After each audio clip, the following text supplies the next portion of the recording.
Денес после 18 години, но ве уверувам и по 100, 200, 300, 718 години, ние со нашето сеќавање и чествување ќе повторуваме дека сето тоа не беше залудно. До вас, семејствата на загинатите, бидете горди. Бидете горди синови, керки, сопруги, мајки и татковци на овие херои. Горди, затоа што во вас течи крв на патриоти, херои и титани, кои без размислување и двоумење решија и заминаа да го бранат ова парче таткова земја.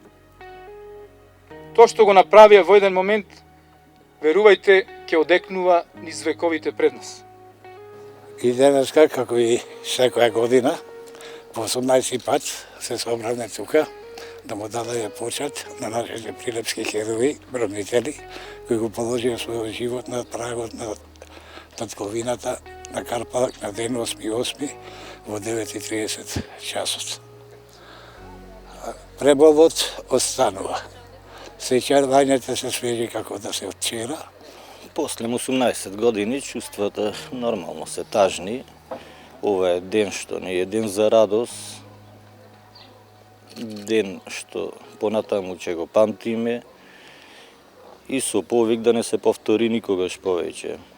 Нивната жртва посебно треба да се почитува, затоа што во тој период многумина знаеја да ги одбијат поканите за мобилизација на овие десетмина херои заедно со останатите херои кои што беа во таа колона која што најде на заседата, ги положија своите животи во одбрана на државата.